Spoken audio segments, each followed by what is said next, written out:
Hello, everybody. Welcome back to the Houston Comedy Film Festival Uncut edition. And I am super happy and honored to be speaking with Dr. Holly, who has not just one, but two screenplays, award finalist, Best Dark Comedy. Would you like to talk about Widow's Wishes? And I don't want to say it wrong, really onto something. Really on the Reality. reality is onto something. Can Yes. you share about Widow's Wishes? Because that right there, I want to see that on screen, and I'll play the actress. Oh, well, thank you, because I'm definitely casting. So, I'm a clinical licensed therapist, and there's a clinical term called widow's fantasies. And I was fascinated by understanding, studying, and learning that women who are married, they actually, and it's a real thing, have widow fantasies where they don't kill their husband per se, but they have fantasies of being a widow. And I was like, wow. And so I went did some research. I'm on Reddit and so many other places, and women are sharing their stories as into how they really in reality have these fantasies. So I was like, how neat would it be if I created a television um, series around that, but I decided to flip it and call it Widow's Wishes. Um, with Widow's Wishes, basically, we have a main character who accidentally murders her husband, and she needs help burying the body with the help of her therapist, believe it or not. She befriends two other women who are also her therapist clients, and it becomes like this whirlwind of different twists and turns as we delve a little bit more into these widow's wishes. I think the synopsis is amazing, and I'm wondering, with all the research that you've done, and then with you putting this out, I'm curious about all the husbands out there. That's what I really want to know. What have they said to you? Like, are you giving my wife tips on how to kill me? Not, you know what? Not at all. What I have done is made sure that the way these well, the first husband is accidentally murdered is unbelievable in a way that you really, really didn't see it coming, in the sense that it's not like a, like a plot or a plan, if you will. Mhm. I'm not gonna give away the other characters, but we don't know if for sure they accidentally kill their husbands or not. I will say though, when it comes to the men's side, the male characters, I want to bring forefront a lot of things in the mental health field. So for me, as a screenwriter and as a therapist, that's my niche. That's one thing I do very well by staying in my lane, which I know mental health, I know addictions. And so a lot of my characters are going to be developed around that. I want to find a way to have people normalize if someone has schizophrenia, or if someone is bipolar, or if someone has a gambling addiction. What does that look like? That doesn't mean that these people are abnormal, but what does it look like when we're married to that person who has that mental health diagnosis or that gambling addiction? But that also doesn't mean you can't laugh, because I have things in there where, again, I'm a dark comedy writer, and I want to find things that are so serious that, not that you can't be sad or upset or to have an emotion behind it, but I still think that we need to laugh. You know what I mean? Like, for example, we're Sometimes looking you at, gotta laugh. no, you do. You really have to find a funny in everything. Even through pain, you have to find a funny. Like, a lot of people are upset about Jaguar White, for example. They think she has a lot of mental health. I don't know her situation. I don't know her story, but guess what? She makes me laugh. She's good for TV. I love Orlando Brown. I find him funny. You know what I mean? So it's like, even though they are talking about dark stuff and they're bringing things to light, I still find a way to like laugh. People think about, not to really give him any play, but thinking about the Diddy situation, it is very, very, very dark and messed up. But how can we find a way to still make light of the situation where it does not impact the victims? But we're like, damn, we knew about this for so long. We knew about R. Kelly for so long. Boondocks, people making, episodic things funny. And I just want to continue that because if we don't find a way to laugh, we can just really drown in our sorrow. So I think that's no, that's where I'm coming from. That's where I'm coming from. I love the fact that, I mean, it's real life, it's relatable, and even Yes. when it comes down to mental health, I know there are people within my family, that struggle with mental health, and sometimes it gets dark, it gets sad, And sometimes we do laugh because it's kind of like you really crazy. And so I think that everything that you write, and when it comes down to the character development, be, because of your very strong background, you're a whole doctor. Like your background, you really understand, like you really put thought into each single character, so you really have time to cultivate and grow. That's what a lot of filmmakers and screenwriters, like, they struggle with. Um, before we talk about realities onto something, I'm curious though. Can you actually do you have any advice that you would give to any screenwriters when it comes down to character development? Like, That's a very good question. And thank you for asking that. And I don't want to make it look like it's easy because it's not. mm-mm, Um, I have I can only talk about what works for me. So for me, I like to write a stuff. I write a lot of stuff on postcards. I keep oh, different books. I write. So if I know for a fact the bare bones is that I'm going to have four female characters, right? mhm, I know one is going to be a therapist and the rest are three women who don't know each other but will get to know each other. Okay. mhm, What do they look like? How do they talk, or what's their personality, what's their character. Now I can't speak for everybody, and I don't care how this sounds, but I'll be truthful. My characters talk to me. If I feel like I have this another pilot that I'm working on, and slowly but surely the characters are like, they're being developed, but I don't rush the process. I don't feel like, okay, if I don't know this person's name or if I don't know their favorite food, that it's like over. I just give them time to really germinate. But again, the bare bones is, just having, okay, am I having four men and four women? Am I having three women? What do they look like? Like, what am I yes. looking to show and express here? So I ask myself kind of introspective questions to like pinpoint it. Sometimes those questions are not helpful, but it'll at least get the process going. And as I'm like developing, I guess you a character map, if you will, Yeah. then sometimes they're like, "Oh, I'm here. This is my name." And then it just like comes to me. And that has just really been my process. But it is a Wow. process. That's a process, and it seems almost like a gift as well, like, a little bit, and you just like, it naturally came to you, but then as it's a process, you're just getting better and better over time. Yeah. And you have to be able to just allow yourself to go through that process. Like, don't be upset, don't rush about it. Cause I had an idea like years ago. Mhm. For a book, but I never wrote it. And as life started life and I got married, had children, and now I'm in my second leg, if you will, second journey, I decided to take that book and make it into this third pilot, which I'll be submitting next year. It's called Open Path. And I could not be even more happier from taking this book, this novel, if you will, and turning it into a television pilot screenplay. And there are people who will do the reverse, where they'll take a screenplay and turn it into a novel. So look at characters that inspire you. Look at books that you're into. Look at television shows that you're into to even help you if you want to develop characters. But for me, I travel a lot. I've met so many people. I've been to so many cities, towns, and states and lived in so many places. Like, I'm never without an idea on how to come up with a character. No one, and I promise you, no one can say, "Oh, that's me." No, never, because I have such a hodgepodge of Yeah, so many different experiences to create a unique character. Now, you may see some of your characteristics or yeah. personality in a character, but no one character is based on none of my clients or just someone that I know at all. Wow. And I love the fact that you travel as well, because I believe naturally because your brain, all the neural pathways, you're flowing with ideas. And I think in a way, sometimes when I think about writer's block, do you ever struggle with that? And does traveling help you break free? So I'm going against the grain. I don't believe in writer's block. Okay. I love it. This is different. Yeah, I don't believe in that. I just believe that if you're in a space where you don't have anything to write or put on paper, that's just your brain saying, relax.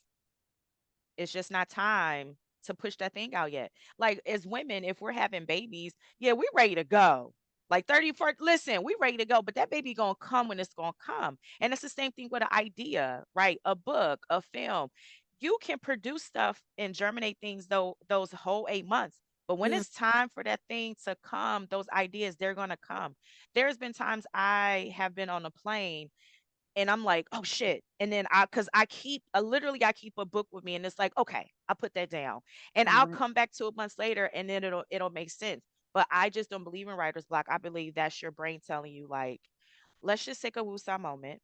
Whatever you need is going to come to you." But the more you try to force it and push it, Yeah.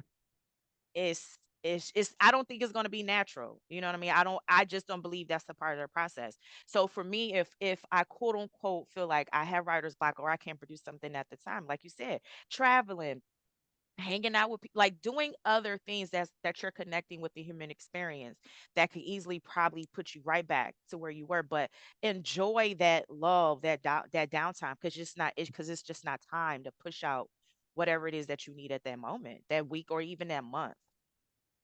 I love the way your brain thinks and just your thought process, and I love that you went completely against the grain, and you were the first person that's ever said that to me. "I don't believe in writer's block." I was like, "What? Let's talk about it." Everything you said is very true. Because even when I think about just personally what you just said, like, was I wasting my time? And then the right time comes back later, and you're putting the puzzle together. You're Yep. putting the puzzle together. Where do you want to take this particular project? So, with all of my television projects, I really just want them to be out there. I can't control how many seasons they get, how long they last, if they get canceled or anything like I can't control that. Mhm. My mission is to just put that out there for people to see something different. I'm getting Yeah. really frustrated and annoyed how Hollywood per se are just taking like some of our old flicks from the 80s and 90s and redoing them. Hmm. Why? It's so many new ideas, so Yeah. many creative writers out here that has just like great shit, myself included. So it's like, why are we reinventing the wheel? And then the remakes are horrible. And yeah, I said it, they're horrible. So my thing is, I really want to be in a space where I'm bringing something new and different that people didn't even like imagine. Because we have some shows where you see the therapist, they're family therapist, they're marriage therapist, and they got the glasses, they're on the couch. No, this is some action packed dark comedy like you just are not going to believe like, wait, what? And you can still laugh and you can connect and see yourself in some characters, even be relatable to some Yeah. of the experiences. So my thing is like I just want to see it you know connect with people and have it in front of people's television. Beautiful. I definitely see that happening. And when it comes to reality is onto something, that's more topics that are very, very relevant. Yes. Would you like to talk more about that? Tell everybody? Yes, so reality on is something that's kind of like a parody or a spin on my journey as a therapist transitioning into comedy. But what happens with this character is that she is a widow and she's in grief counseling, and her therapist dies by suicide, and so she's just like, okay, I can't take this. This is a lot of grief in one point. Like, I'm done with therapy, I'm done being a therapist. I need something that's going to pour back into me. And so with reality on a something, aka riots, I talk about how our people in our community do die by way of suicide, and it's not talked about a lot, right? I talk about how like therapists get overwhelmed too, and the things that we experience, right? That again, I put a very funny comedic spin on, but it's still something that is reality that needs to be in the forefront. I talk about how a lot of therapists are underpaid. They are first to be fired, especially if you are black or Latino or you're black or Hispanic. And so sometimes you have to turn to drastic measures to just survive, have health care. What does that look like? So yes, all these things are heavy and dark, but again, I bring such a comedic spin to it that you see it, but you're like, wow, okay, I can still laugh at this shit because it's really true, right? Um, so that's riots, in a nutshell. I want to bring again to the forefront what happens, to our most vulnerable populations. I want to talk about how we as women sometimes are experiencing racism, no matter what profession we're in, how we're supposed to be resilient, but sometimes we just don't have the capacity to be resilient, right? Riots is packed with so many messages. Yeah. And so all of my pilots are, but again, just bringing it on such a comedic space. Wow. Wow.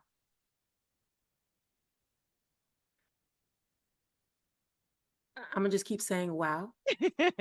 And I'm saying this because when I think about everything that you're starting, 'cause I say everything you're starting because you're the screenwriter, and this is gonna literally be seen on film. I say this because there is another filmmaker that I'll eventually introduce you to him as well. When I think about what y'all are doing, you can start movements to the point where even within his film, it's now, like, required in universities. And now it's Yeah. like the schools, everyone's talking about it, and so even when I think about even everything you're saying, I'm like, with HBCUs. It's like these are things that I'm this is a movement. But Yeah. you're doing it in a slick way, in a cool way. It's fun, entertaining, but it's a movement. That's what literally how I everything you're saying right now, how I see you and anybody else, unless if you're blind or you weren't listening, that's what I feel from you.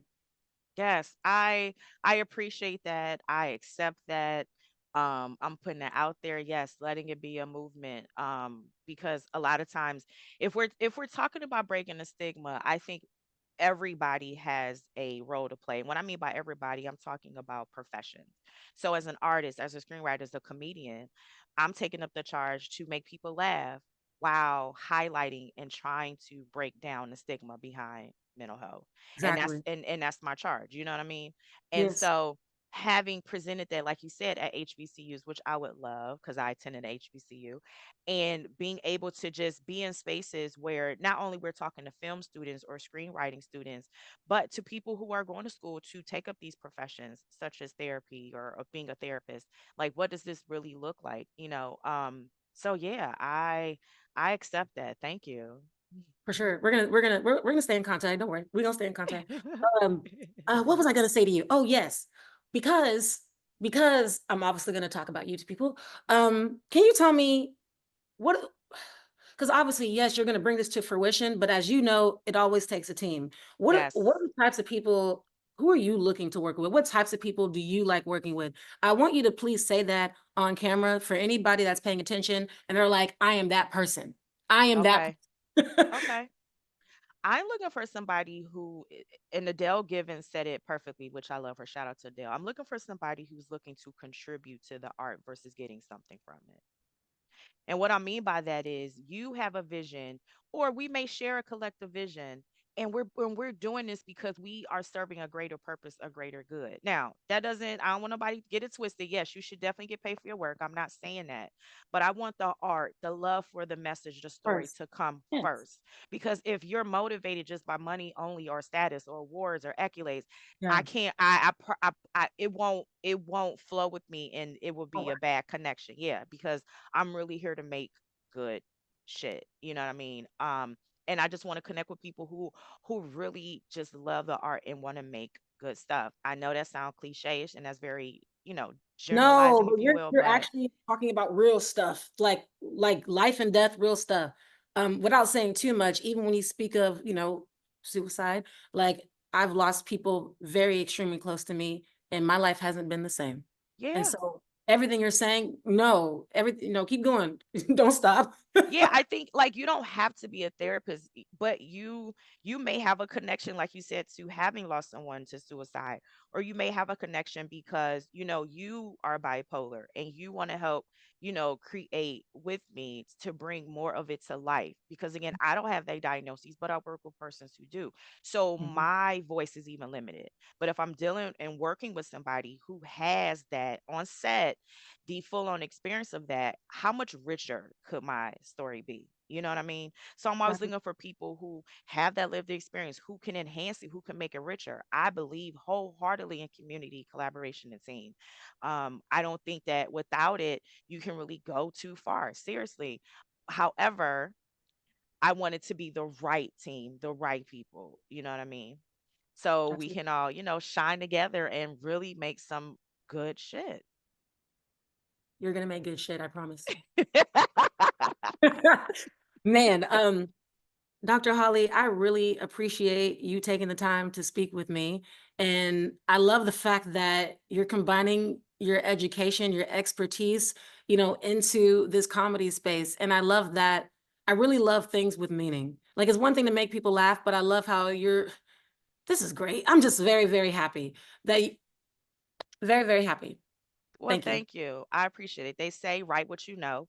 And I'm gonna stick with that advice and see where it takes me. Thank you. I will stay in touch with you. What is the best way though, for anybody that wants that sees this, what's the best way to stay in touch with you? Oh, email, telephone, text message, Instagram. Thanks. Got your Yeah, website? you know what I mean? Website, like I'm accessible, you know what I mean? Just come with some intention though, but I'm accessible. You heard that, people. Come with intention. In this business, we don't have time to waste, but At all. thank you so much, Dr. Holly. I appreciate you.